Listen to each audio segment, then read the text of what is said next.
志诚集团是滇南的知名企业，但因为所从事的行业比较垂直，所以在茶叶圈子之外并没有什么知名度。苏之瑜甚至从来没有听说过志诚集团的名字，但他的行事风格一向干练直接，毫不拖泥带水。离是在电话那头的他，一边拿过办公桌前的纸笔，一边开口道：“好的，叶先生，不知您需要我这边怎么配合？”叶晨道：“我希望你用苏家的名义去跟他们的老板谈。如果对方好奇你一个堂堂苏家大小姐以及苏家的家主为什么会对这样一家茶叶企业感兴趣，你就告诉他们，你爷爷在马达加斯加非常喜欢喝他们的茶叶，所以你就打算把这家企业买下来。总的来说，把握好一个有钱任性的基调就可以。” OK， 苏之瑜不假思索地答应下来，说道：“叶先生，请给我10分钟时间，我先大概了解一下这家企业的基本情况，然后制定一个大体的收购计划跟您沟通。”叶晨便道：“好，我等你消息。”苏之瑜挂了电话，便立刻在电脑前搜索了关于志诚集团的一些信息。他将自己收集到的一些有用信息记录下来之后，思考了1分钟时间，便给叶晨回了一个电话。叶晨接通电话，问他：“苏小姐了解的怎么样了？”苏之瑜恭敬地说道：“叶先生，我刚才大概了解了一下他们的情况。这家公司是一家民营股份制企业，目前最大的老板是他们的创始人，名叫卢志诚。最开始只是一家个人独资的小微企业，但80年代经济开放之后，他们的茶叶生意有了很大的突破，逐渐发展成了滇南排名前5的茶企。志诚集团10年前就已经完成了股改，当时是拟定要在主板 IPO 上市的，但因为利润规模有所欠缺，利润不够稳定，虽然接受了证监会的 IPO 辅导，但最后的临门一脚还是没能成功，一直都没能完成上市。前几年他们咬牙上了新3板，但因为公司估值较低，流通性较差，融资目标不及预期的缘故，又从新3板退了下来。我刚才大概查了一下，他们在新3板时的市值曲线，最高的时候也不过才10亿出头的市值，但是他们那几年的财报都不太尽如人意。茶叶市场热度走低会影响他们的利润，茶叶减产或者丰收也都会影响他们的利润，市值自然也会受到影响。而且他们这个行业还有一个滇南本地的龙头企业，也就是聚益集团。这家企业算是这个行业的头把交椅，但即便是他们，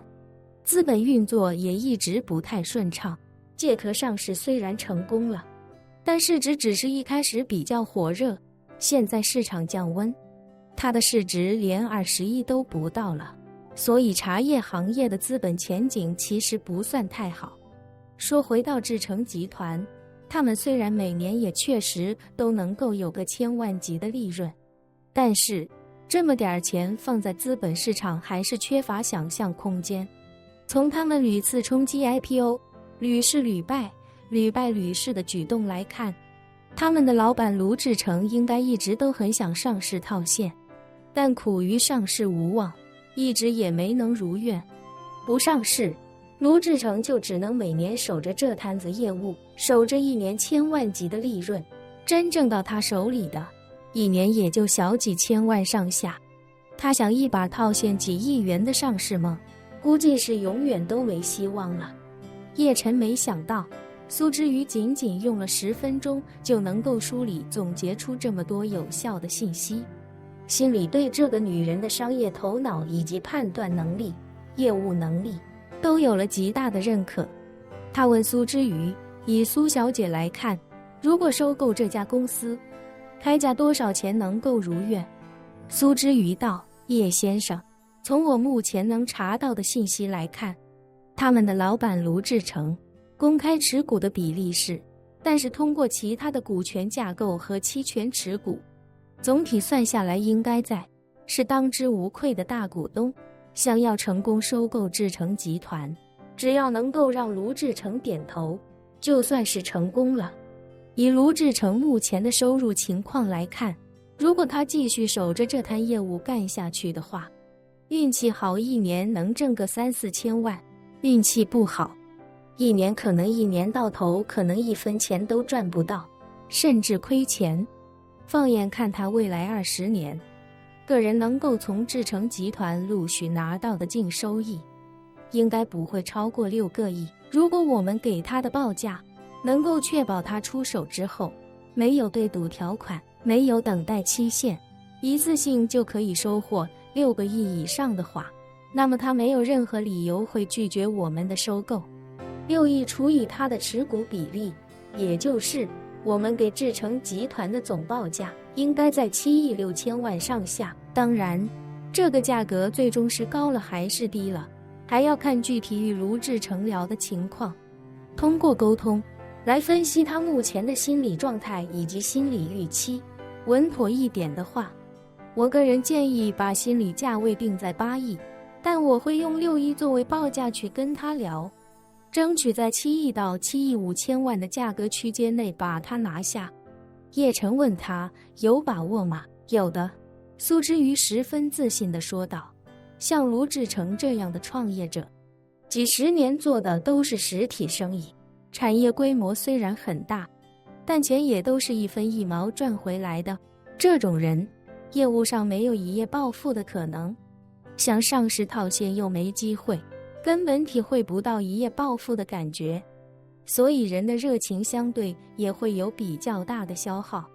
他估计不知道多希望有个人能把他的盘子一次性接走，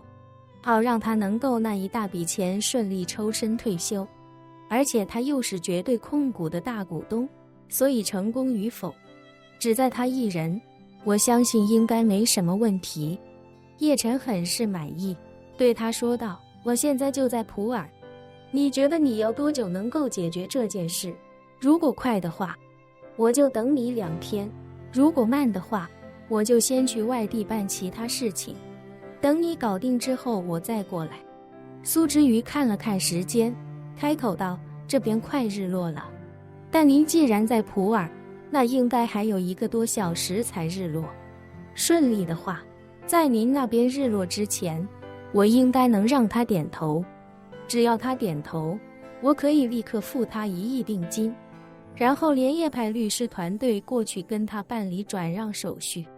1个小时，叶晨听到这个回答，笑着说道，那我就在这里等你消息，只要他点头，你付了定金之后就告诉他，要先派2名顾问到他志诚山的基地考察一下，让他通知基地负责人准备接待。本期视频结束，欢迎订阅我的频道，这样就不会错过精彩内容。